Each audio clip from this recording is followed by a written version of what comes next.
Where are we? Probably. We're here. We're in the podcast. We're here. Well Hello. done, we're starting. Hello, Paris. Hello, Amy. Hello. Thank you so much for joining me on my first episode back of the new year. Happy New Year. Yeah, Happy New Year Happy to New Year. both of you. Even though we're kind of like 2 weeks into it, Yeah. it still feels like you were saying just before we press record about like there's an energy of this time of year. Yeah, it just feels different, doesn't it? Like in the summer, you just feel more like, I don't know, energetic because of the Alive? sun, innit? Yeah, alive. Yeah. That is literally it.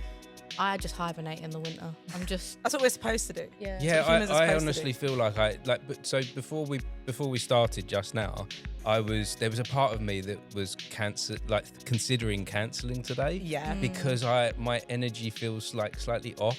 Yeah. And I feel really sluggish, and I'm like, how do I start? Yeah. How do I function? I felt like that. How I do felt I like that human? after New Year's, really. That's when that really hit me. I think it was the fatigue of Christmas and all of that sort of stuff. That, like, now I'm just like, oh, I'm so done. Yeah. I'm so done with social events right now. Literally. Like all I socied out. need a break and then come back to it. Like I don't know if that's like a neurodivergent thing or what, but like I just feel drained after Christmas. No, it's a real thing. Yeah. We're not actually supposed to be doing all this New Year, New Me in January. We're actually still supposed to be resting until spring. Yeah, well, it's something like 80%. This is probably completely wrong. I'm probably making this up, but I read something like 80% of all the life on the planet right now is hibernating. Other than us. Other than us. Other than us. Other than humans. Every other creature is in hibernation. It's like capitalism, isn't it? Yeah, it's capitalism. Consumerism. Yeah, you got to get back to work. January sales, give us all your money again. Yeah, that's it. We don't need any of that, do we? No, So, we need to chill, sleep. but no, let's chill and podcast. Yeah. Yeah, I'm glad you didn't cancel because it got me No, out of the house. I'm glad I Yeah, didn't. no. Sometimes you need that push, and sometimes you need to just like force yourself to do it, even when you feel like, you know what, I can have a nap right now. You do. And for me, there couldn't have been a better way to start this with. I know you, Paris, from having been on here before, but I think this is a great opener to the year for me. Yeah, it's like someone new and someone that you someone know. So new, it's like someone chill, yeah. exactly. Like not too much pressure here, We're you just know. chilling. And then from here, that I've got a series of these all lined up to record. So Oh, it was like, exciting. if I start today, then I can just launch from here and Well, see. very what honoured happens. to be your first of the year. That's exciting. Thank you. So we've got some exciting news, haven't we? We've got some exciting things happening. I know last year we was at Moot House where Yes. you did Grease. Yes, Yeah. we did. It feels like a lifetime ago now. Yeah. It actually does. I feel like after that like run of shows, I was really like, I just want to do Grease every weekend. Yeah. Like I was really in it. And then when like we obviously finished and everything and I've had that break, now I'm like, I can't do another Grease. Like I can't like the songs on repeat. Yeah. No, I can't Yeah. do it. Like the last time I've heard any of the songs like was months ago. If I was to listen to that now, I'd be like, I'm like no, I need a break. traumatized. I think that is all shows in general though, isn't it? Like you're doing it every single week. Like people Yeah. obviously see the show for one day and they're like, amazing. But where you're doing it literally every week, you're like, oh my God, I cannot listen to this song another time. Like Yeah. honestly, I could not listen to it ever again.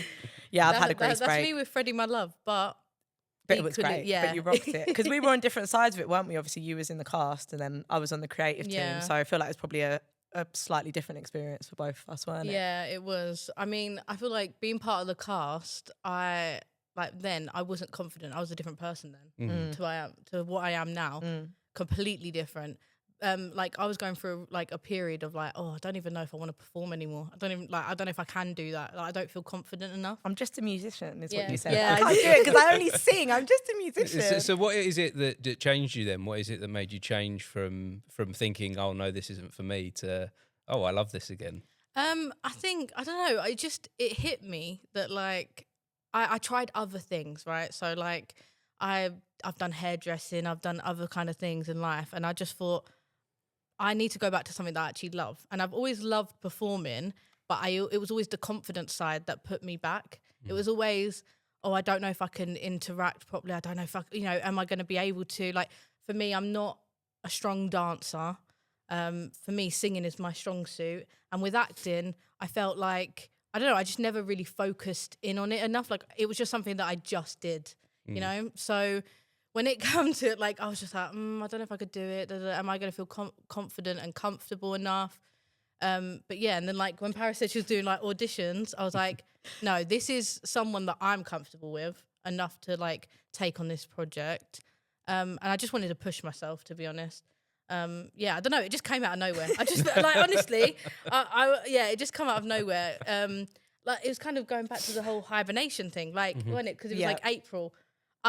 It's that time of year that I actually want to like make a change and switch things up. That's when you're actually ready to restart, really, isn't it? Yeah, literally. In spring, when the sun's coming out, the flowers are coming out. That's when we're supposed to restart. Yeah, exactly. That's when all other animals restart. That's when we're supposed to restart. Yeah, it felt really good, like being part of that project. And I think you was a building standout towards the end as well, considering you started. I was like, I can't dance, I can't do this, and I think you'll agree and won't mind me saying, like, when you first started learning the dances, it was like, this is not going in at all. And then by like literally the third week, I was like, right, we're doing this dance, and you were like, right, okay, we're going this way or that way, and I was like, oh wow, that's pretty cool. Yeah, to watch. I think I changed my mindset. That's what it was, because a lot of the time I overthink things a lot, and during that time, I said to myself, like, I'm just gonna do it. Like, even though in my head I was like, I can't do this dance move, and I just can't move like that. I know it's not gonna work. Towards like the middle of it, I was like, nah, I'm just gonna get up and do it. Like it became a routine. And you was doing it, and you did it, and you did it very well as well. You didn't just like do it slightly, like you actually did it really well. So as the director, did you notice that change happening? Was you watching that something was shifting here for Amy? Yeah, I mean, it's a hard one because, you know, there was a little bit of a personal connection there beforehand. So I feel like it's harder to see when you're friends, isn't it? But I was literally like, it was more so the dancing, I would say. And with the auditions, hope you don't mind me saying, but I've never seen Amy not confident. Like ever before. And when we come to the auditions, obviously I've been really like, this girl can sing, she can dance, she can act circles around any of us, like she's amazing. And when you come into your audition, she was really quite like timid, like you know that in yourself anyway, don't you? And I was like, whoa, this is a shock. I didn't really know how to go about that because I'd never seen that side of you before. Like it was a bit of a surprise, but obviously you did get cast and you absolutely smashed it because you went for Rizzo, didn't you? And it was like, you got to be Marty. I went for Rizzo because it was just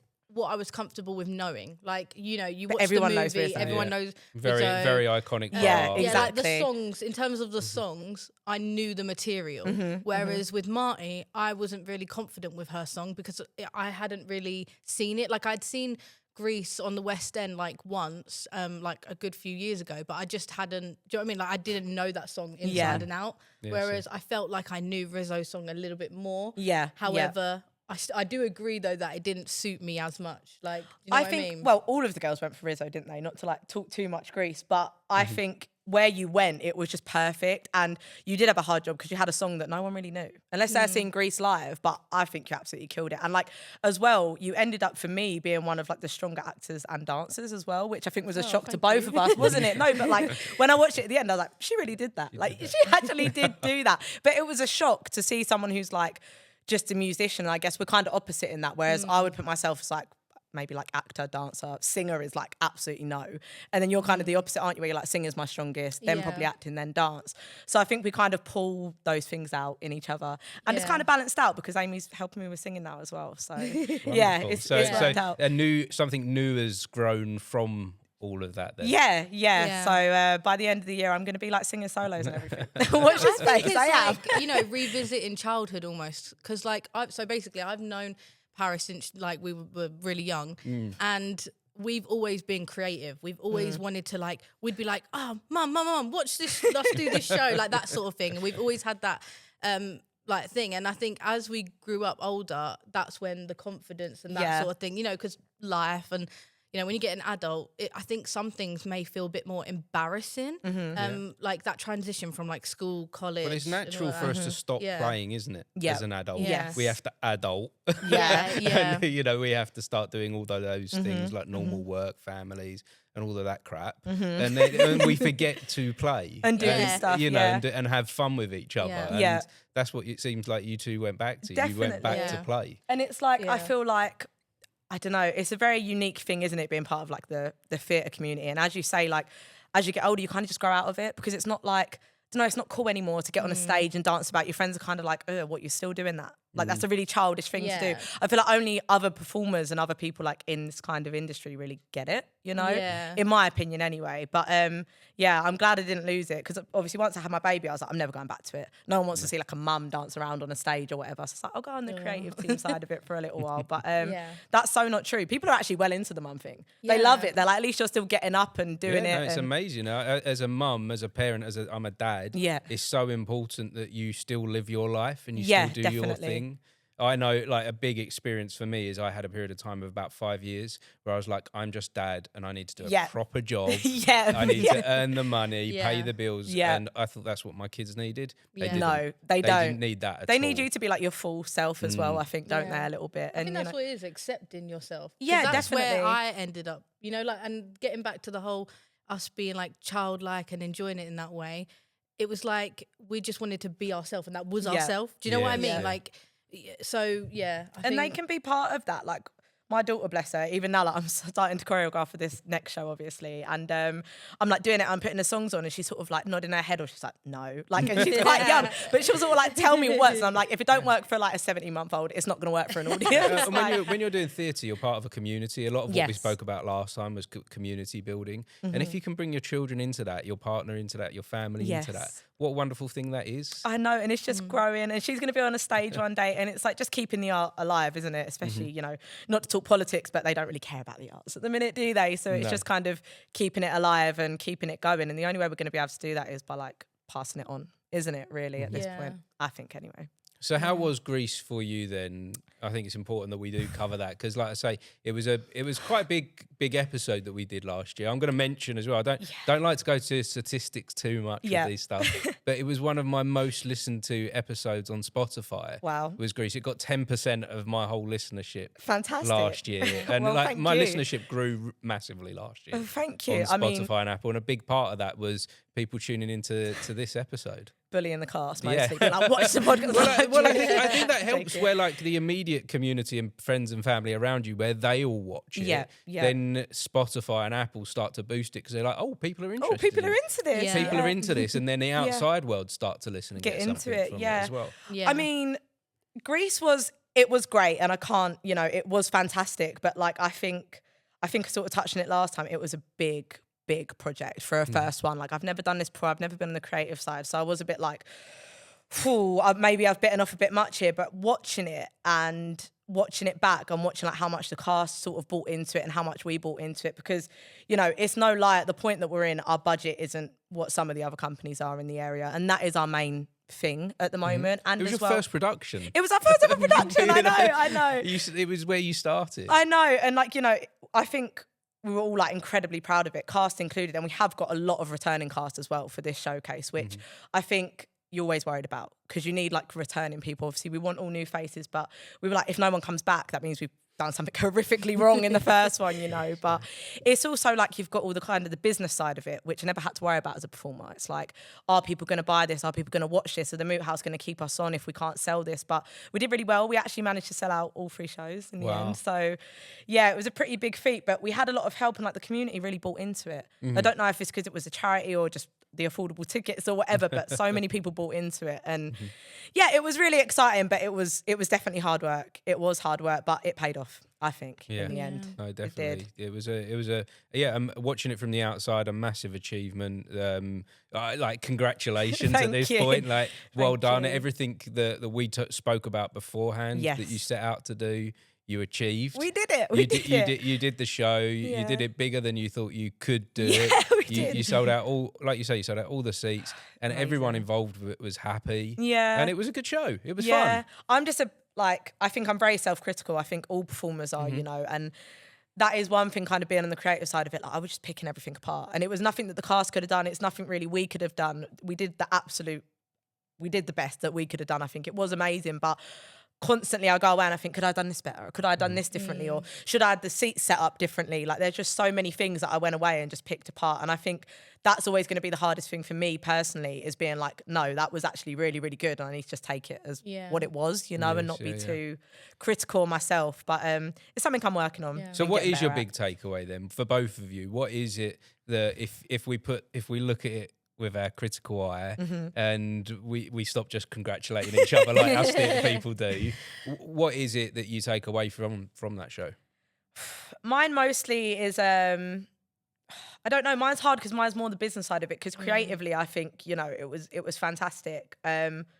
I guess me maybe just stop being such like a perfectionist, because I think that was almost like detrimental towards the end, where I was kind of like, no, everything needs to be done exactly like this, and this wire needs to be in exactly this spot, and this bit of set needs to be stored exactly here. I think it kind of got to the point where it was like, you're being a crazy control freak, like just calm down a little bit, you know. I think I have a different opinion because I was on the cast side and I saw different sides of you. So in my opinion, I felt like you wasn't too much. You was like the perfect amount of like stressing, because, you know, there was a lot you had to think about. And I think all of the cast could feel that, and they felt your passion. Like, it's really weird. Like, I had spoken to a lot of the cast members, and the one main thing that like they said was, oh my God, it's such a comfortable work environment. Like, and how you made them feel like welcome, and just, yeah, it was just more of that sense of how like lovely it was and enjoyable it was. So I think all the little nitpicky things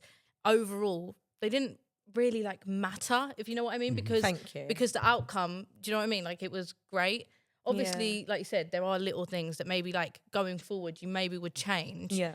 But yeah, I feel like that's really rare to find, you know, to have everybody kind of feel and the same thing, you know, in the room, and like feel positive about it. Because even when things were going wrong, like, you know, there were a couple hiccups with like tech and things like that. A lot of people could have been stressing and like, you know, having that kind of negative environment going on backstage, but there was none of that.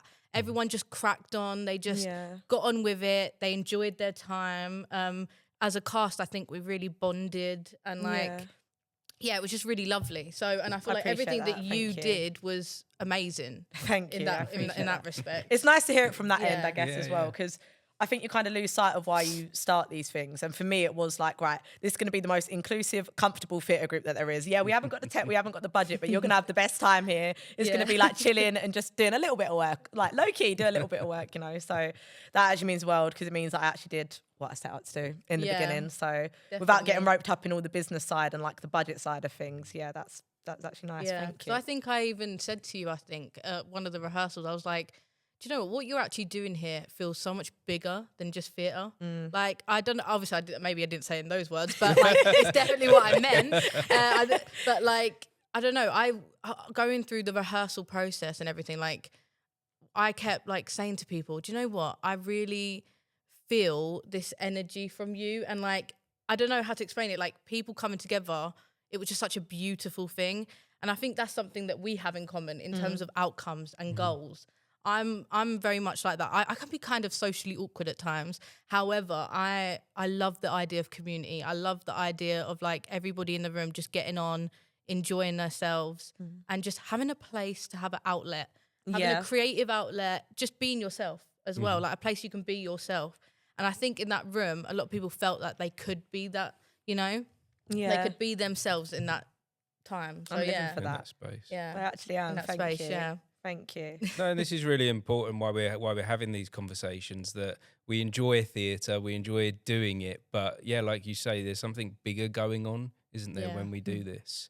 So moving forward then, what's next? What's about to start now? Exciting. So we are going into our first ever piece of original material, which is the Moot House Theatre Company Showcase, which is going to be... It's going to be a blast, but again, very nervous because it's our own stuff for the first time, putting it out there. And, you know, Greece, although it's fantastic, it's very well known. It's not a lot of like room for like creative freedom, because it's, you know, it's so well known, you can't really stray too far because the audience want to see what they want to see and how they want to see it, you know. But with this, we've got our own scripts, you know, a lot of the songs and stuff as well. We feel like it's obviously Showcase has been done, but we feel like we've tried to make it as original as possible.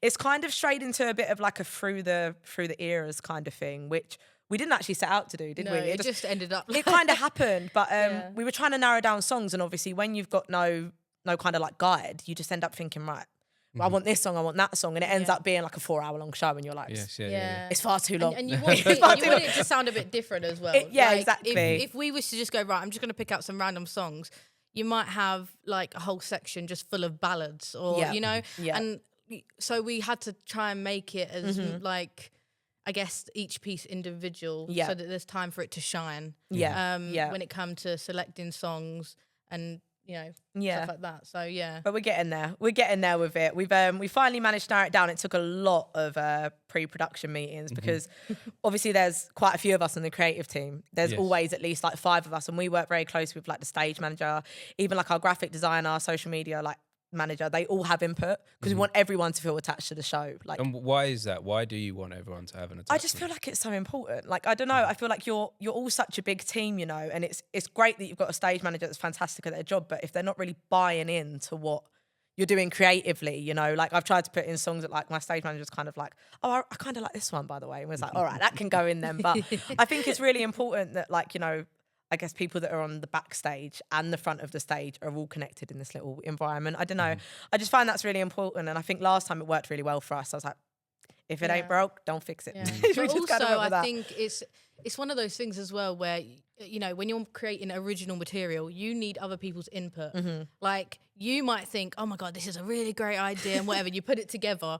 And then you show it to everyone, and everyone's like, what on earth is this? Like we need, like, it's not making sense. No. I don't know if we should go into detail about that. Creativity is, especially in theatre, it's a collaborative project. It's a collaborative process that we go through. I don't think it is... It's more than painting a picture, isn't it? Yes, definitely. Because it's alive, it's real, it's happening. And so we need those different perspectives. Definitely. And the different life experiences as well, especially, we're doing Through the Eras, and it's not like super deep where we want to like bum everyone out, but we have touched on like important themes at a time, So there's things that we're trying to do and get out there, but kind of lighthearted as well. But, I could maybe speak about, a lot of like the Black history where the rest of the creative team didn't do that. But there's also people that could talk about, maybe the issues with like the LGBTQ plus community where I wouldn't really have much on that, So it's important to talk to these people when you're doing your own material of people that have actually experienced that, Yeah. It's great for us as actors to be able to put it on a stage. Oh, I know that would read well, but I don't know what that feels like, So I think if you're writing a script and expecting someone else to do it, it's important that someone on the creative side of it has at least experienced that a little bit, Not always, because, if the actors are good enough, they just kind of get on with it. But I think it's important for me that it's coming from places of like truth with creative stuff, I don't know. I feel like I worded that really, really badly. But I knew what I meant. In my head, it sounded great. I think that's what we're seeking, isn't it, in all of this? Yeah.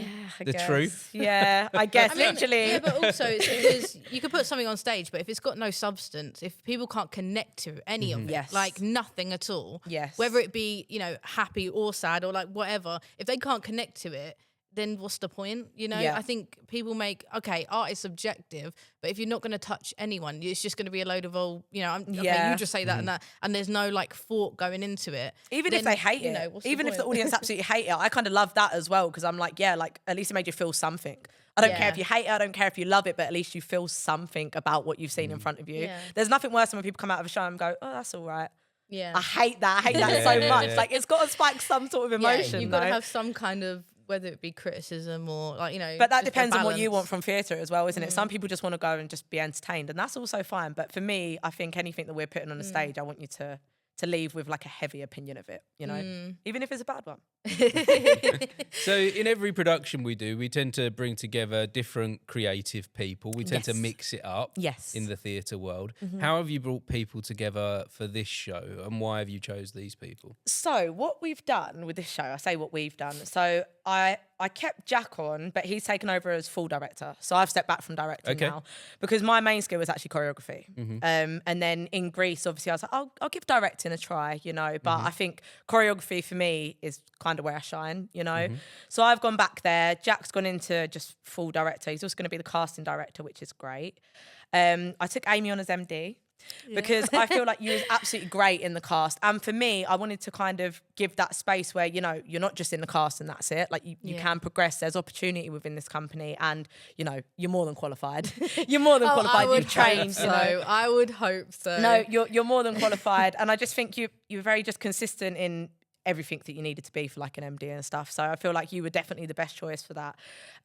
Chloe Wood was our front of house manager, but she's come on to stage manager, which originally she was a stage manager for Greece, but she was kind of like, it's too much pressure and I can't do it. I've never done it before. I've never worked in theatre. I absolutely cannot. But after doing the front of house stuff, she's like, actually, I think I would like to go backstage. So she's been moved on over to this side. And then one of the other girls taken over front of house. Who else have we got? And then we've got Olivia, who did all of our graphic design. So she did all of our lovely programs and everything and all of our posters. And she has moved over to the head of wardrobe and like our social media and still doing our graphic design. Because last time I kind of didn't appoint all of these roles where I was kind of like a bit new to it. You were just thinking about the creative thing. Yeah, of putting so on I the did show that. and And then logistics. it got to like a little bit closer to the show and I was like, oh my God, I need front of house stuff. And who's doing the wardrobe? And I was like, guess me. And I ended up wearing so many hats that I was like so burnt out by the end of the show. But yeah, that's kind of going to help with the next show because Olivia's moving up again. I won't go too much into it because I think Jax wants to spill the tea on that. But we just thought we'd put people in place that were right for the role, to be honest. There was no real, thing behind it. And again, a lot of people are kind of close to me in my circle, if that makes sense. And I think it's so important when you're in like the infancy like this that you've got people you can trust in the creative team, and about being reliable. And are as passionate as you are as well. You need definitely. people that have got the same drive to, because obviously at this point, none of us are paid. No. We're just doing it, So it's got to be because you love it. It can't be like a chore, like can't be showing up late or just whatever. But I've also pulled in one other member of the Grease cast. I don't think you mind me saying, Shannon Breary, who was Rizzo. And she has helped me to co-choreograph, which is her first time doing choreography for a show. One of the huge dance numbers we've got like an 8-minute dance number. Very long dance. I was like, no, we've got to have it. But again, as I started choreographing, I was like, oh, this is a big feat for me. And two, I remember Shannon saying, I'd really like to try choreography. I was like, cool, let's ring her then, see what she's doing. But she's so busy and hard to book, bless her. But yeah, she's actually agreed to do that now. So I'm really, really excited for that. Yeah, that's really exciting. Yeah, I'm really excited. She's got a really great style. I think it is mostly commercial, but if she was to really excel in this show, there's no reason in the next show she couldn't be choreographer when I go back onto the performing side of stuff, So I'm really, really excited. And it's nice that the cast have been able to kind of move their way into the creative team so quickly. I think anyway, I'm into it. I'm promoting everybody. I'm like, you get a job, you get a job. Everybody gets a job. But yeah, I think it's because you feel like, again, it's like a passionate thing that you feel when it comes to community and helping people and like kind of, you've been on that side of it and you know what it's like when you're like, oh, do you know what? I really want this opportunity, but I just don't know where to start. I don't know where to come in and things like that. And so I really like that because of course I'd like that. But yeah. That's a good thing about being a new company though, I think, because, like the more you work with people, the more you think like, I really like working with this person. And that's like nothing to other companies, but they've already kind of set in stone their creative teams that they like or who they like to rotate out, Where we're so new. You can mix things up. I don't really know yet. I'll just mix it up until I find like, right, you're definitely going to stay. Like Jack directs really well. He can stay, Well, I mean, different projects. Yeah. Different projects call for different things. And I think that's the way that it works with theatre. You might do 3 or 4 shows later on and go back to the very first original team and again. think, actually, you guys were the ones for this show. Yeah, definitely. And there's different styles, isn't there? And different things you want to do. Like, you don't just want to stick to just one particular style. Yeah. So, And everyone's got a different artistic vision and stuff, and all that factors in as well to who you want on the creative team, because, it just does, doesn't it? You need new ideas. You need to keep it fresh. The only way you can keep it fresh is if you rotate around a bit, I think. So tell me a little bit more about what the audience can expect from this showcase. How it's you're telling me a little bit about how it's different from other showcases, how you're trying to mix it up. It's hard because I'm trying not to give too much. You don't away. want to give spoilers away. I think we like to do that in theatre. We like, it's a live event, isn't it? That we can give them something on the night. Yeah. However, we do need we need something. We need to encourage them to come through the door. Yes, of course. So keeping the secrets is a really finding the line. Come in the door. Come in the door. Because at the minute, even our marketing is literally just pretty much the same poster. We're giving you nothing. Come to the auditions if you want to know. And I'm not gonna lie, it's working quite well. We've had quite a big, outpour because everyone's kind of like, what are they up to? No one knows. It's just this really mysterious, lovely design. Liv did it this black poster with a spotlight, and everyone's like, what the hell is the showcase? But so it's kind of a through the ears thing at the moment, as I've already said. It has got original scripts all the way through. So it starts in the 20s. All the way through until the 2000s. So ending on Y2K and stuff like that and The Bug. It's going to be really cool. We haven't really done a lot of musical theatre, if I'm being honest, because, again, most showcases are kind of musical theatre because that's what people want to see. They want to see musical theatre. But where we've just done a musical, we're kind of the company brand, we're not really going in as like a musical theatre company. We feel like there's a lot of that in the area that do it fantastically well. So we ain't even trying to touch any of that right now. So we are kind of trying to get more into like straight acting and kind of just stuff that's got a bit more depth to it, I guess, you know? Yeah. So we have got loads and loads of original scripts coming out. They're quite short. They're only literally like 5 or 6 minutes, but still, you know, they are original. So. And it's like kind of, you know, mixing songs that everybody might love. And just putting it in a way that, like, you're kind of making it a little bit musical theatre-y, but it's not, if that makes any sense. Yeah, like contextualising it a bit I don't know, differently. you know what I mean? Like, in terms of, you know, it's all just original. I don't know what I'm going It's there just with, but you know what I'm contextualising trying to say. Yes, I get it. We'll give them one. So we've done Operation Pied Piper, if you know much of that. It's when No. basically a really fancy way of saying when they were like evacuating all the children out from, you know, when like the World War's happening in London. But we've got a really nice segment where it like cuts into like revolting children. Okay. So it's, you know, it's kind of like that. Like we are playing around with it a little bit where it's songs that everyone knows, but it's kind of... You're mixing them up. You're bringing it's something new to it. contextualised in a different way because when I first heard it, I was like, that makes so much sense for the war. And then when I was kind of saying it to everyone, they were like, does it? I was like, yeah, but hear it, read the script and listen to it. And they're like, oh yeah, that actually kind of works really well. We've got another one, Young Hearts Run Free, which is all like the disco and the kind of Stonewall era, which I just think was perfect for that. Like when you actually hear it, and I think it's nice because when you sit down and you listen to it off the back of the script, you're like, I'm actually hearing a song for like the first time properly, if that makes sense. Yeah, like you deep the lyrics a bit differently. A bit more. Like, in different context, it means different things. So we've kind of played around with that, and but without doing it too deep again as well, you know, we start in the Cotton Club, which is like super, super cool, but there's like a lot of segregation and stuff, and you've got someone like singing this song that everyone will know. I'm not going to kill it. I'm not going to kill it, but yeah, everyone will know. But again, you would listen to it and you'd think, oh, I didn't even realise that could go with that, or that was about that. And it's just kind of, every time someone listens to the song, they might think, oh, this really reminds me of that show, you know. But I am really excited. Again, I'm trying not to give too much away, and it's really, really hard. But a lot of room for acting. I think we are focusing a lot on the acting in this one. We're really trying to kind of check on the acting chops, I guess, for this one. But it's fun as well, and it's lighthearted. We haven't gone too deep into anything, you know. It's still just like you can come and enjoy it with the family. Yeah. 15 and above, I'd say, though, probably for the scripts at the minute, unless we tweak them a little bit. But yeah, it's going to be real cute. I feel like that's so. When is it? It is the 29th of May to the 31st of May. Okay, so you got a little while to rehearse. We got a little while, yeah.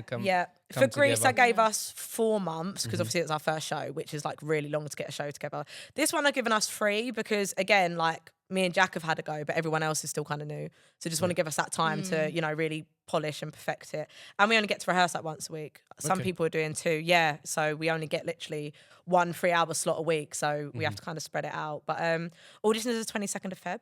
Okay. I think that's a nice date. 22nd. It just feels nice, you know. It feels good. And it was available. So this is really early days still, then, isn't it? This is really the beginning here. Yeah. So we last time, Paris, we spoke about how community building was a big thing for you last time. That was like a big thing that you wanted to achieve from the show. What do you want to achieve from this show at this point at the beginning? This point at the beginning, I mean, I guess it's sort of a similar thing. I think the main thing in this one is just, you know, I guess pulling in people that have maybe never done theatre before. That's my main goal for this point in the project. Like, it's absolutely fantastic. We've got so much of the cast returning, which is, it's great. It's like a Grease reunion up in here. Honestly, there's so many, which we're really, really thankful for. But what I was really like over the moon about last time watching it on stage is like the people that had, you know, never ever done any performing before. And one person, I won't name her by name, but she has said I could talk about it, was quite a bad alcoholic for years and years and years. And she got into performing with us and had only, I think she's about 2 years sober now. But this bit of performing that she did, she was like, this has given me something completely new that I never would have done or had the opportunity to do. And it's when you're watching those people on stage do it, that's what theatre is for, to me. You know what I mean? Some people just do it because it was just a hobby or whatever. But for some people, it's literally like, don't want to be a cliche, but it is that like light. When you've got all this heavy stuff going on in your life and you step on a stage and just get rid of that all. And that's kind of really what I wanted this company to be. And that's kind of what I'm hoping for from auditions. I'm hoping we get people that think, I've never done it before, but my friend did it last time and she had never done it before, and I'm really, really just want to give it a go. Yeah. But we've had a few of those already that are like, 'cause I'm just going to come and try. try. Yeah, there's a lot of talented people that, like, I know of people that, for example, like, if we was out doing karaoke, I'd be like, oh, what? Those sound quite nice, you know? But they just would never think, oh, I can't do that. Like, I'm not confident, or I'm not good enough, or all of those things. But, you know, I think this is an opportunity to pull that out of people. And yeah, I think that'd be good. Because there's no sense of like perfectionism in this company, is there? Like, you expect a certain standard, but it's also like, if you mess up, you mess up. Ultimately, it's not the end of the world. Like, your life's still going to go on. The audience will forget about it in a week. Like, if you mess up a line, or I think that's really what we try to push, like isn't it? learning and growing. Because, for example, you know, like the first show that you do, you might mess up that thing, but then it sticks with you, and you might be like, oh, actually, I tripped over there, so I might do this a bit differently next time. And like, it helps people, and you're never going to get any better if you don't practice. 100%. And you know, 100%. So it's like one of those things. Like, I definitely felt that with the dancing, you know. If I didn't just push myself and be like, okay, I can't dance, but I'm going to do it, I would have never got to that level. I would have never done it. Like, I always said, to be honest, like, I did have a passion for theatre in my heart, but I always said to myself, I can never do theatre because, I just can't dance. Like, I just had that self-doubt. And yeah, I just think... And now you did it. Yeah, and now I did it like, like, I can't believe it. Yeah, like, even the other day, you was like, I'm thinking of doing this, and I was just picking it up straight away. And I was like, before, that would not process in my mind at all. Like, you'd have to show me that at least 20 times before I could pick that up in it. And I was just like, and just getting on with it. And so it's just all those little things. And I think it also helps people out of the theatre world. Like, it builds on those skills, you know? But yeah. So how does that help you back out in the real world then?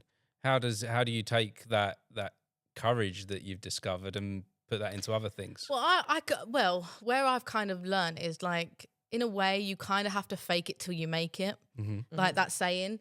I'm the type of person, I struggle with things like interviews and stuff like that. But once you just keep doing it, obviously with practice, like, you do get better with it. And I think if you can say to yourself, do you know what? I performed on the stage in front of all of these people. What's stopping you from, like, performing in front of, like, one person, for example? Like, you know, it's just that kind of thing.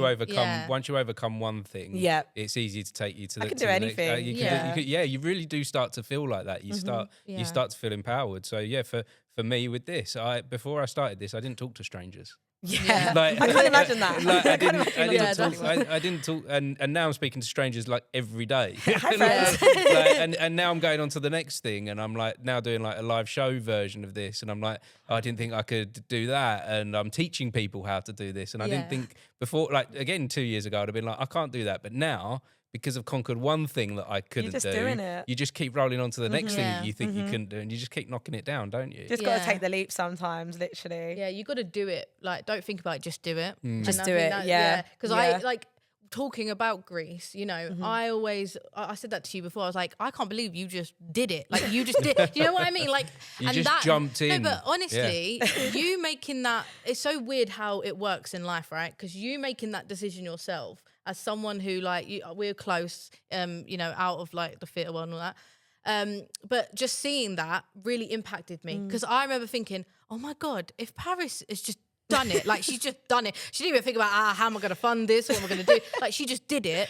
It made me think, oh my God, why am I holding myself back? Because I keep going, but I haven't got, you know what? I haven't got the right phone. I haven't got this thing. I haven't, you know what I mean? All these little things that you tell yourself why you can't do something. In that moment, when you made that decision to, like, do Greece and hold those auditions, oh my God, it changed my brain. I was like, it's just about being, like, the right amount of impulsive, I think. Yeah. I literally woke up one day, I was like, I could probably put on Greece. And I literally looked at the rights, I was like, that's like £1,500. I was like, other than that, there's nothing really stopping me doing Greece. And I was like, so I sort of rung around, sorted it out. And I was like, yeah, I'm doing Greece. Like, and it just kind of happened like that. But I think you just have to do it sometimes. Because for years I was like, I could start a theatre company. I could put on a show. I could easily do that. Like, it's no difference being a manager at, like, a cinema. Do you know what I mean? Like, I could do that. I could easily do that. And then I think once I had my baby, I was like, if I can do this, I can do anything. Literally, like, it really did just make me think, I've got to do it. I have to do it. And I was just sick of being in the house all day. But I'm so glad I did, because now all this is happening. All this amazing stuff. And, like, it's all the community work we've been able to do as well. Like, we managed to make quite a big donation from our last show and stuff. And we're hoping to do the same with this show. It's not just how it's impacting us. If I'd never got up out of bed that day and said we're doing Grease, we wouldn't have been able to do any of that stuff. You know, I don't know. It's like a ripple effect, isn't it? It is, Like, yeah. Once you take that leap yourself, it carries on to other things, doesn't it? It really doesn't does. just end talking with about you. ripple effect though, that does make me think about like, so with Greece, we donated to Streets to Homes. And that's a full circle moment for me and Paris, because in the past, like without going into too much detail, you know, they helped us in the past. I've seen the work that they've done, and I always said to myself, oh, one day when I can, like I really want to be able to help and like help people that were in the same position as me or things like that.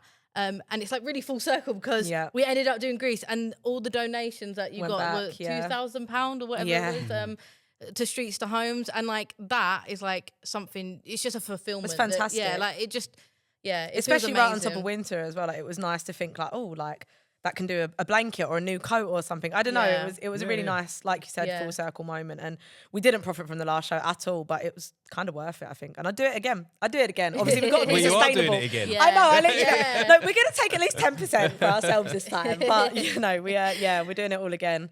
We really are. But it's just so much it's money. a ripple We're effect spending, though, but it's fine. in the sense that, you know, something that you're passionate about leading to helping more than just that. It's more than just what it was. It was more than just the show. It was about helping other people in all aspects, you know. So bigger than Greece. Yeah. Which was nice. Not a This lot of is things this bigger is than really why it's important to talk about this stuff, because there is a lot of people that look at theatre and just see it as entertainment and just see it as a thing that you do, that you're just doing for fun. But it is so much more than that, isn't it? For everyone, for the you mentioned the people on stage that had an alcohol problem, that it's helping them cope with that on a personal level, to the bigger society things where we can help Streets to Home as well. It is really. Well, it's like when you're having a rubbish day and you think, oh, actually they've got this show on, I might go pop in there. You don't know, that is so like, you might go in there feeling really rubbish and whatever, and come out and be like, oh, actually that's helped me feel a bit better. Like I've got out the house for an hour. Like that's, you know, it really helps people's mental health in that way.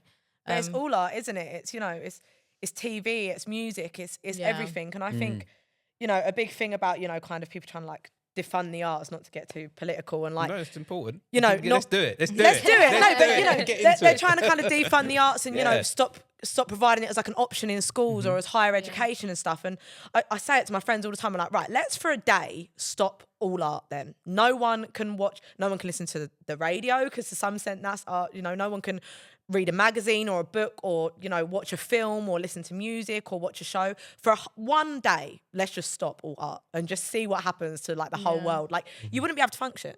It's such an outlet, and I think people don't realise it's on like a core human level as well. Like we've been dancing since like literally Since the beginning. Since the beginning. Like, There's like little scriptures on walls in caves of people dancing around a campfire. Like it's so embedded in us as humans, and I think people don't realise that, because we are so in the rat race and it's sit behind an office, make sure you've got loads of money to buy a house and all of this stuff. Like we forget that this is the stuff that's like really deeply embedded in us. That's why we're all so depressed. You need to just dance more, man. That Just dance a bit definitely- more. Just Dance dance more, more. You'll sing be more. fine. Yeah. You're depressed, dance. That definitely impacted my decision when it came to, you know, not like, for example, when leaving school, not going straight back into like doing my music and all that sort of thing. I put that off because I don't know, I let society and the people around me say, well, you need a real job. What's your real job? Yeah, what's your I hate real that. job? I hate Or that things line. like, you know, things like that. And like, I kept thinking, oh, well, I'm not going to be able to live off of it. I'm not going to be able to do this. And I really just put myself down about it. So therefore I chose something else. Like I felt like I went through years of just like not being happy and just doing what other people wanted me to do until now. And I'm like, do you know what? No, I'm going to do what I love. And that's that, you know? And it is that. And it's as well, like, I think as performers, we think because of that societal pressure, it's like, well, I have to be, you know, if I'm a ballerina, I'm not really a ballerina because I can't do point. Like, if I'm a singer, I'm not really a singer because I've had no professional gigs. And that's not what art is, you know? It's do it, like, paint the rubbish picture, do the dance that's a bit sloppy and your point's not, like, right. You know what I mean? I don't know. You've just got to just do it. It doesn't really It's all matter on what the outcome is. subjective It as is well, though, subjective. so. It is real subjective. Yeah. Don't watch me dance and say I'm a dancer. But that's a whole other thing. Like the audience and being a critique on your art is a whole different thing. And you know, I think that's not necessarily for us artists to worry about the critique, because it isn't up to us whether Yeah. what we're doing is actually any good or not. Yeah. The bit that's up to us is just to participate, Yes. Yeah. and that's it. Yes. Yeah, just show up, do your best.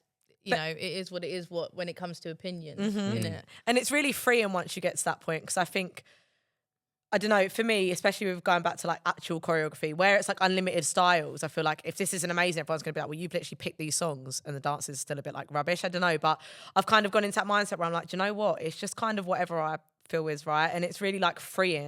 And I think this is the first time I've been involved in a project, because even Grease, I was a bit like, it doesn't have to be perfect. It just has to be whatever I feel is like creatively nice. So now yeah. I'm not even really choreographing, I'm just kind of dancing, and whatever bits I do every time I do the dance, I'm like, right, that's choreography now. Instead of being like, no, it has to look like this and it has to be like that, you know? So Yeah. hopefully that translates. Or it'll just look like a whole mess. But even still, that's not my problem.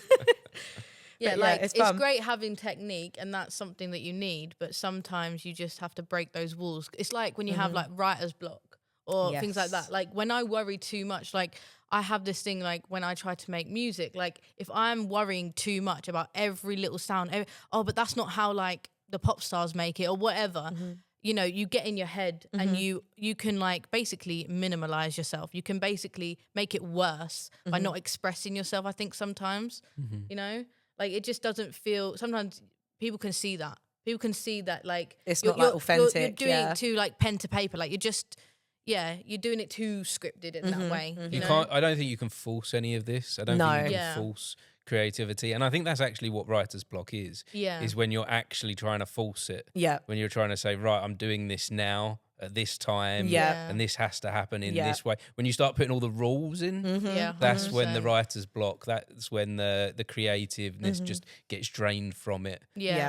But when you're free, it all just kind of flows and comes Definitely. naturally. That's what I did with one of the scripts today, funnily enough. I was literally, so I've been saying every night I put her to bed, whatever, and then I'm like, right, I'm going to write a script now. And for the last couple of days, I've been really like on death's door ill. And I was like, I've got to write. Like, I'm going to fall behind. I really have to write. And then I was like, do you know what? I'm not going to stress about it. And today, she had a little afternoon nap. And I sat down and I started writing. And I was like, oh, it's just like happening. Because I wasn't stressed anymore. But Yeah. it's I don't because... think we can write when we're stressed. No, I don't we think can't. we can be Yeah. creative. No, stressed. we can't. No way. But obviously, as is our nature, we're always stressed. Yes. I've never met more stressed out people than theatre people. And we are always like at the height of being stressed. It's because we just feel everything so much bigger though, isn't it? So Yeah. stress is just like up here. But yeah, I managed to do it. But again, I think I put a lot of pressure on myself with this script specifically. It's the 80s one. No, It's because you loved, I think it's your because when I original pitched it to idea, all of yeah. you were like, wait, what? Because it's a bit meta. It's a bit out there. Okay. I'll what keep it it with was- you after. What it was is when you first explain the idea, it's like not everybody's going to get the exact same vision in their head of what's actually happening on they? the stage. I mean, No. but so when you first initially mentioned a couple ideas, like she's just bouncing off the walls, going this and this is going to be it, and this, and obviously we're like, hang on a minute, like we're trying to connect the dots you on can't what's see happening. it in my head. But obviously, once Yeah. you had it like slowed down, explained it, like we had seen like a little bit of the vision. We were like, oh, okay, I get it now. Like we're at peace with it. But like at first, obviously, it was that initial shock of I was like, and this big long fingers coming out and it goes all the way across the stage. And everyone's like, what?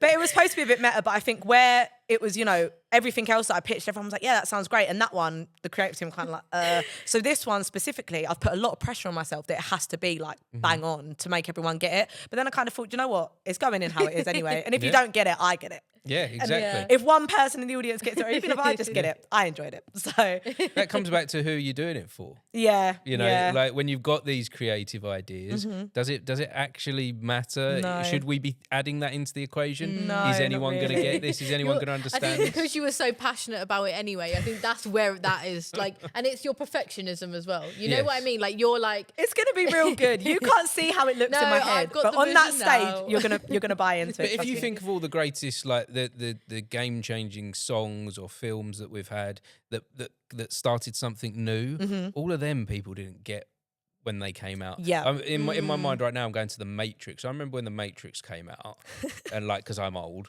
and like, but when the Matrix came out, at first everyone was like, I don't get it, and in all the marketing, everyone was like, I don't get what this is. This makes no sense.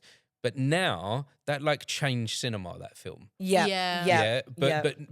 But everyone else didn't understand what was going on at that moment because it was something new. This is definitely one of those. It's definitely one of those, but I get it. I mean, it's very meta and it's out there, and I think that is because we see a lot of naturalism in theatre at the minute. Even musical theatre has gone really like naturalism. You know, it's all very like just hand feed it to the audience. I like to call it. It's all there on the paper in front of them. Don't make them guess. We don't want them going out wondering, or there was a bit of a plot hole here. Like sometimes theatre just don't make sense. Sometimes life doesn't make sense. You know, and I find this a lot with community theatre. The shows get very prop heavy. Yeah. So like you see a show and every single item that would be in a home is in the play, and every single item that would be brushed past is there. And I think in theatre you don't need that. No. It's not, you know, in film you need that because it comes that, you know, the camera zooms in on the minimal and stuff. But in theatre, no, like it's not necessary to have 500 items. Definitely. And I think that is one actual good thing of being in like the infancy of a company, is like the budget is like quite shocking. So I guess where I kind of had to make cuts here and there, I've kind of like lent into that now. And I'm like, if I tell the audience that this is a retro TV that they're watching, they will watch that. They will watch that. I think sometimes having no money can be a good thing. It's fantastic because we rely so heavily on our cast, and as well, like one of the main things we got back from Greece as well was how phenomenal the cast were.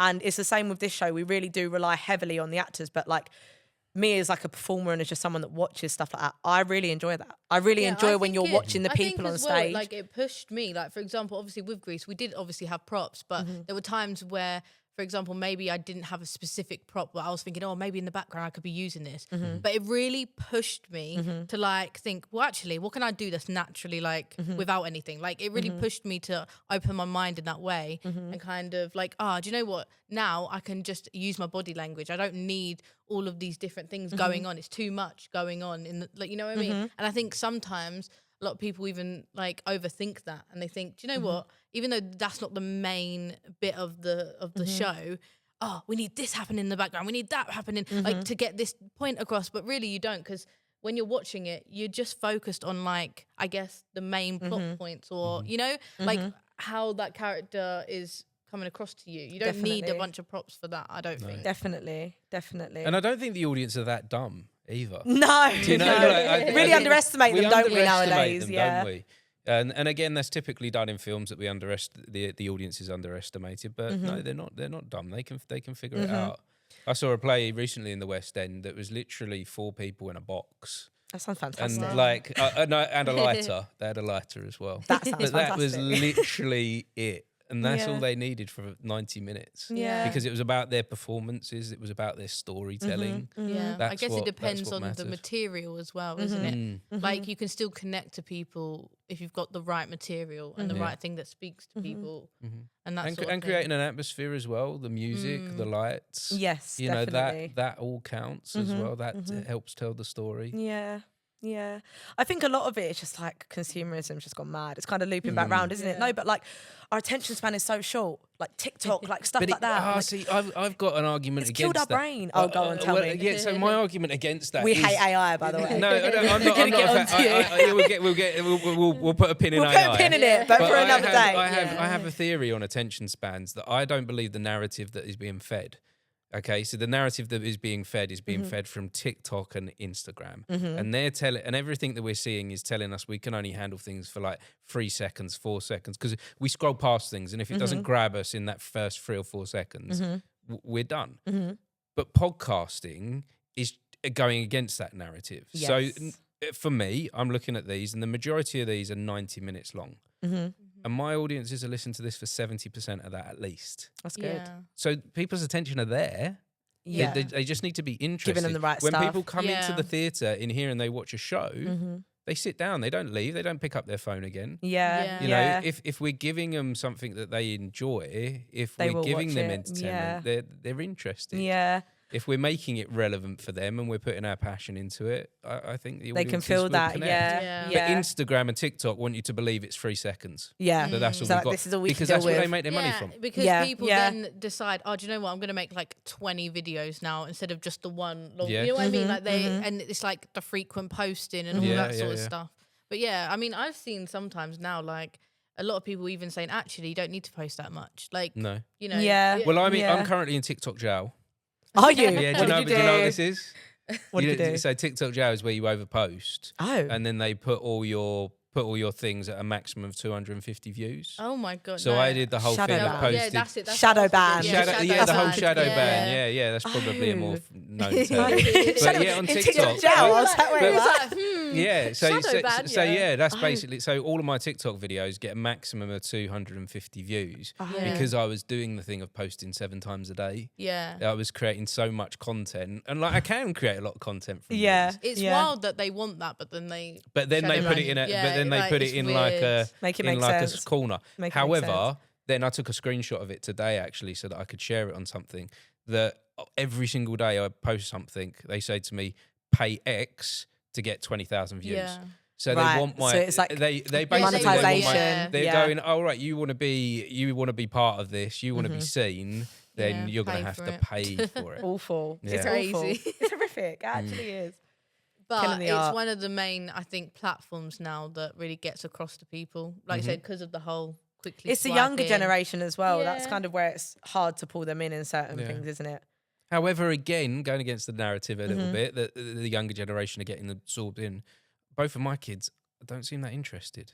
They're bored. Yeah. They're bored yeah. of TikTok. They're bored of Instagram. Yeah. They both went to it for a little while, but I'm now noticing they've gone back to their Xboxes and their PlayStation. Yeah, they've had Th- enough. there's Yeah. it's Growing out of it a bit, Yeah, yeah. they're not engaging. I guess like- it's that as well. There's only so much you can watch of the same stuff. Yeah. Like when Yeah. TikTok first came out, I was really, really bad. I was like a serial scroller. It'd be like 4 hours in bed and I'm like, oh my God, I've Yeah, missed all where's my it gone? sleep. But now I'll literally click on it and I'm like, this is so boring. I've seen this same video about 8 times from different people. Like, Yeah.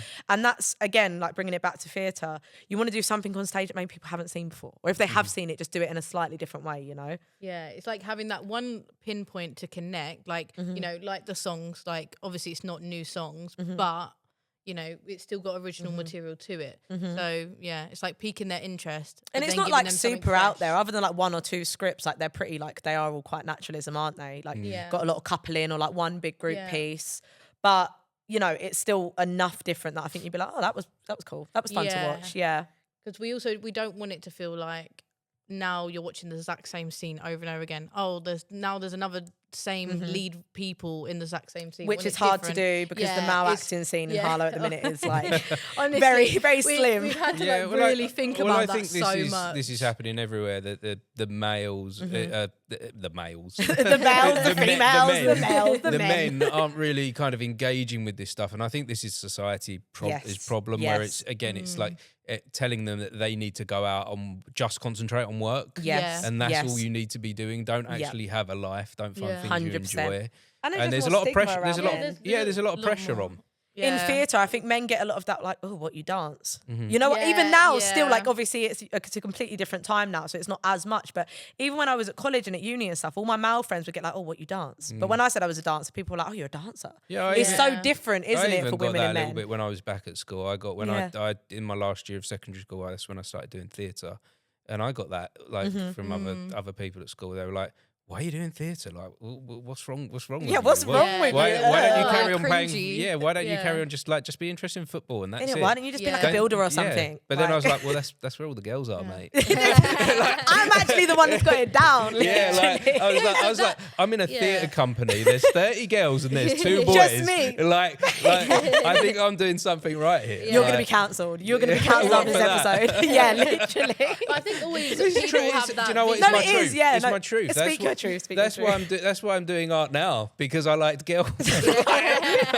I'm obsessed. No, but I'm people always obsessed. have that vision of, you know, men in theatre being like, I guess, more feminine and like more flamboyant and things like that. But that's not Definitely. always true. And actually, that's something that we've been like really struggling with when we're thinking about casting. We're like, we need someone who's like giving that really strong masculine energy in the scene. We need to make sure that, you know, we get that casting right.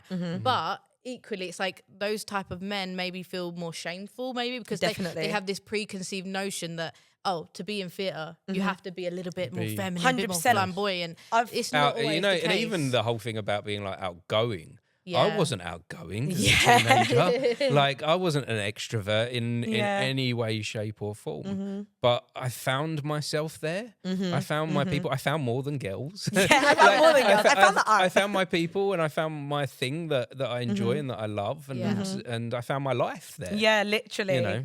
And it is that, isn't it? Like, that's just what we're trying to offer people. But it is really hard. It's sometimes like pulling teeth. And like you sort of touched on, Amy, like we've cast certain people that we know are coming back in places that we maybe like, you know, because men are very far and few between. But then we're like, but then we can't use you for this or use you for this. Or And again, just touching on that men thing, I've got a really good male actor friend, but he was like, oh, I want to be...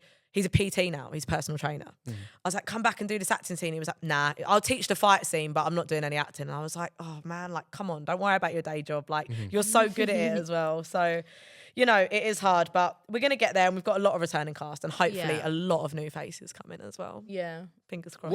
What advice would you have to anyone then that has a little inkling to get involved with something like this, to get involved with theatre? What would you say to them? Just do, man. Like, you're gonna die one day. I know that sounds so like, when you put it like that, it's so morbid, but like, it's true. That's what I think. You know, we're all gonna die one day. And I think for me, especially after the pandemic, like, you can vouch for this, Amy, I would never have sung in public in front of anyone. And after the pandemic, I was like, oh my God, the whole world just shut down. And in that moment, I was like, this could just shut down forever. And I'd never sung in front of anyone, you know? And like, for me, the other day, I think I actually rung you in it. I had a mum's night off. And I went and watched karaoke in a pub. This sounds so sad-o. And just watched people sing all night. And I got up and sang a song all by myself. None of my friends were there. And I just did the thing. And I was proud like, of you for that. Thank you. And I was like, do you know what? I'm so glad that I did that. But sometimes you really have just got to get up and do it. Because like, in all honesty, what is the worst that's going to happen? Even if you mess up, you might feel like a little bit embarrassed for like all of a day, but you'll get over it. Yeah. You know, you're not going to lay in bed in 3 years and think, oh my God, I feel really bad about that thing. Well, if you're me, you would. But like, for the average person, you're not going to remember that in a year's time. Yeah, like, life just is do too the do. short. Life is far too short. I know Yeah. it's so cliche and like hippy dippy, but like, just do it. Just do the do. And I think even if, you know, it's not your main like passion, I guess giving something a try, just, you know, like I said, when we had Greece, the environment of being in the cast, like, it was just nice. It was, you know, we would go out for a cigarette break. We would, you know, we'd have chats. You're connecting with people. I got to know people that I would never ever normally have a conversation with. Like, one out of being just shy or socially awkward, but also just in life, like that we would never cross paths before, but now we're crossing this path. Like best friends texting each other, how are your kids? Do you know what? Do you know what? For me, it's been really good for business being involved with theatre. Like, do you know? Like, I've been self-employed the majority of my life now, and the majority of my work has come through theatre connections. Like, not just the stuff that I do in theatre, but outside stuff as well. Yeah, you know, because you get everyone in theatre, don't you? Yes. Especially there's in a lot of community social theatre. networking. There is social and that is networking. something that you learn in the industry in general. I mean, like, obviously I went to university in Shoreditch, and like one of their main things was like, you need to social network. Like, it doesn't matter what you do. Like, I want you to go out now and just go hang out with people in your class. Like, you need to social network in order to kind of just get your art out there. Otherwise, it's never going to work. No one's really going to see it really unless you talk to like-minded people, collab with people. That was like a really big thing. It does work though. Yeah. We got a Christmas card from Chris Vince this year to the Moot House Theatre Lovely. Company. Nice, But like, Lovely. even that like little connection, because obviously I first messaged him and was like, oh, if you could come to the rehearsals, maybe share a few of our posts, that'd be great, you know. But he did. He ended up coming to a rehearsal and one of the shows and loved it, And didn't that's he? a connection you never would have thought. Like, I never would have, you know, You I just kind of stay out of politics. I'm not really like interested in all of that. But like, you know, we're quite good friends now. I saw him down Harlow FC the other day and he come up to me and he was like, you all right, Paris? And we were having a chat about our kids and I was like, this is crazy. Like, and then like when the postcard come through, I was like, this is insane, this like connection. And it's like, But you that said. is the point of like the MPs. Yeah. They're not actually supposed to be all about politics. Yeah. They're actually supposed to be about supporting the community Yeah. and being involved and helping each other out. Yeah. You'd and think, yeah. I kind of thought that, but they're supposed to. no, but when I got the Like email that, back yeah. and he was like, oh, of course I'll come and watch the show. Of course I'll come to rehearsal. I was like, yeah, all right. Like, you're not really going to come. And then it literally got to like the Thursday of the rehearsal. He was like, yeah, we're on the way. I was like, everyone, like, get ready. Chris Vince is coming. And then it got to the show and obviously he walked through the door and I was like, oh my God. Like, and I'm didn't not come very all, like, political, so I didn't know. I was just like, oh. no, but it's like, you know, and it is like you said, it's really important that MPs like are showing their face. And it's not even that. We've now got a whole like theatre company that have really bought in to what he's doing, and we follow along with what he's doing and stuff. Yeah. And he's pretty cool, man. He's pretty cool. Yeah, like that opened that door for me. Like I said, I'm not. But it very opens the door for political, everyone. But I then never would have had started that looking, conversation before. There's so many people that I wouldn't have even spoken to if we This hadn't is done the the real show. social networking. Yeah. It isn't on Facebook, Instagram, TikTok. It's happening in the real world. Literally, Yeah. Isn't it? literally. It's great. It's really, really cool. I love that. Yeah, I'm into it.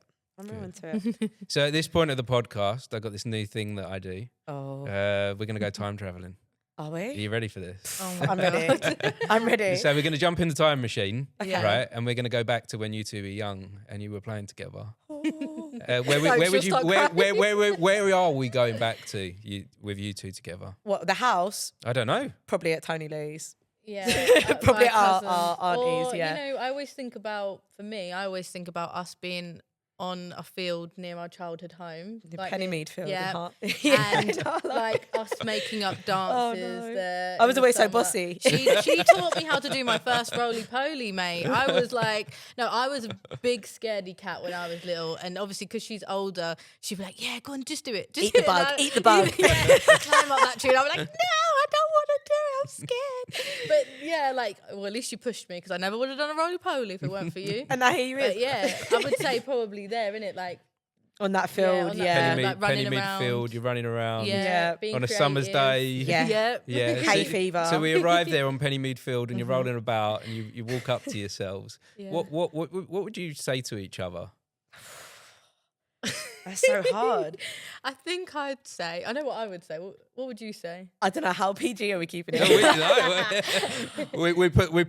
we put the warnings in. There you go. I think I would just say, like, don't worry. Even as a kid, I was such a worrier, like, and everything had to be perfect. Like, again, I think a lot of that is parenting because I was an only child. My mum was Yeah. literally like, everything has to be like bang on, like, or she'd come to a show, like, that was amazing, but this had to be a little bit better, or you could have done this a bit better. And I think I really ingrained that as a child. So I think I just need to just chill out a little bit is what I'd say to myself. It's not really that deep. Everything used to make me so Yeah. mad. I was really angry as a kid. Well, no, like bad though. It only stopped when I was like 21. Like I you think me and you were very alike when it came to those things. Yeah. And we kind of butted heads when we were really bad. little. We didn't get on. We Because- hate each other. No, because we were both, we wanted to take charge of what we were Yeah. doing. We were very, but this is where that comes into play. Because I would say to my younger self, I'd say, don't worry about it. Like in the future, you're gonna realize why that is, and Yeah, sort of that just kind of chill thing. out, Like, man. yeah, don't, Just chill out. Yeah. Just chill out, man. It's not that deep, really. no, because yeah, it was going back to that. We're very creative, and like, for example, if I had a vision, like, no, we're gonna play this how I want to do it. Like me and her But would be like, no. no, we're gonna do it like this. We're gonna dance like this. No, I'm gonna sing this bit. You know, little things like that. And you know, obviously that's child bickers and whatnot. But I think now I've really come to that realization. Oh my God, we're so like-minded. Definitely. And in actual fact, we probably had similar visions. We just didn't know how to like communicate that because we were young. So yeah, going back there, I'll just tell her, look, Chill out. yeah, It's not calm that down. deep. Don't worry. Nothing is let that it deep. be. Especially at this age. We're like 9 at this point and we're fuming. Like, it's got to be perfect. We ain't paying no tax. We ain't paying no rent, no car insurance. Like one wrong move and that was it. Do you End of know the what I mean? world. Yeah. End of the whole world. So yeah, probably just chill out would be the It would advice. be to chill Yeah. out. So And, where would you take both of yourself? We could take them with us in the time machine, and we could now go to the future. And they're like, why the fuck should I chill out? I'm angry. I'm really angry, and I want things my way. And at that point, where do you take them to go to show them that chilling out's a good option? Mine would be, I'm not going to lie, mine would probably be after having my baby. This kind of age, like, again, I'm such a perfectionist in my house. Like, everything has to be in the right place, right? And toddlers, as I'm sure you know, Martin, it all just goes out the window. And I just swept the other day. I just mopped all the floors, right? And I You literally- wait till you have teenagers. No, don't. I turned around for 2 seconds in the kitchen. She had thrown the cat's water bowl and the food and had made a lovely soup on the floor, but obviously all over my mop floor. And I'm standing there trying not to like crash out on this, like not even 2-year-old. And I just thought in that moment, you know what? It's really not that deep. I can just mop again. I don't want to, but I can. She's laughing her head off, and I was like, she's having a time of her life, you know. I'm gonna chill with it. So I'd probably take my child self to there because it really ain't that deep. Nothing is that deep, you know. So yeah, I think my child has been humbling, to say the very least. Very humbling. I think What about you, Amy? I'd say to hear now, if that makes any sense. Like after the show and all that. I think this year, 2025, personally for me, I've grown a lot. and I've really made new like observations, and I've like really found myself in a way. I'm still learning, and I'm still like trying to figure all of that out. So yeah, I mean, I would take myself literally right to this moment, because like obviously without going into too deep of context, but like I just got diagnosed with ADHD, and like I'm now in that mindset of so I would want to show her that like, look, it's going to take you a long time, but here you are, and like actually look at you now, you're way more confident than you ever thought you would be. And and I think also I'd want to show her that working dynamic between the two of us, because we got there. No, because it just shows like obviously we were so passionate, and that really comes through in our work now. And like I feel like we can have a difference in opinion, but at the end of the day, we're both so passionate about it that it kind of just it takes that out of it. Like it makes it void. Like if you come to me, you're like, do you know what? I don't like this bit, but I like that. I'm like, you know what? I get it. Yeah, I get it. Like I can understand now. Whereas childhood self, me and her, like we would not get it. Like we'd be like, no, my idea's right. My idea's right. Yeah. So it takes time to get to this place, doesn't it? You've built a relationship to get here and to find this moment, haven't you? Definitely. And it's just like not feeling like threatened by other strong characters. And that's a big thing for me. I think, I don't know, if you had stuck me into Greece like a few years ago, I'd have been so threatened by some of the talent in the room. And I'd be like, I can't sing like her. I can't dance like her. I don't even want to be in the same room as her. But now I'm just kind of like, their talent doesn't take away from mine, and their character doesn't take away from mine. 100%. I'm Synergy and you're Synergy. Like that's kind of fine, But it took a long time to admit that. Big self-realization that was. Self-doubt, like because you're targeting it towards yourself. And I think at performance we all struggle with that, like so much. That is one of the things that I struggle with is not reflecting that back onto me. Just because they're great doesn't mean that I'm not. Or if I do something differently to them, doesn't necessarily mean I'm doing it wrong. Doesn't mean I'm doing it right, but doesn't mean I'm doing it wrong. Yeah, I agree. So considering everything that we've discussed today then, are you ready for my big question, my deep question? Oh, God, no. What's the meaning of life? Let's do that then. What's the meaning of life? We'll put a pin in that one. What's the meaning of life? I think that's a whole nother show, Marty. That's a whole nother podcast. You saw the cogs like turning in my head. This one's kind of more of like... where I think we're all in this space at the moment, where I speak to a lot of people, the world's a little bit of a mess.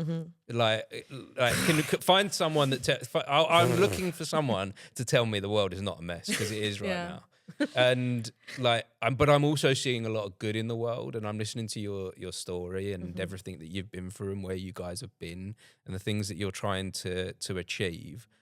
I'm wondering if either of you know how we could make this a better world. I think people have to just accept that everyone's different.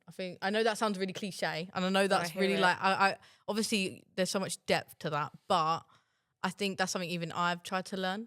Like the world would be better if we all just been like, you know what, that person's had a hard day or whatever it is, and not. It's like just respecting each other in that way. I hear that. And respecting that everyone has different ways of dealing or things like that. And I guess not to take things so personally. Because I think if the world was a bit more like that, even though there is times where you have to tread lightly and be caring towards each other, I think if we didn't take it so to heart and push that on ourselves, then everyone would be more like understanding. Does that make sense? Like, I guess instead of internalizing it. Agree. But yeah.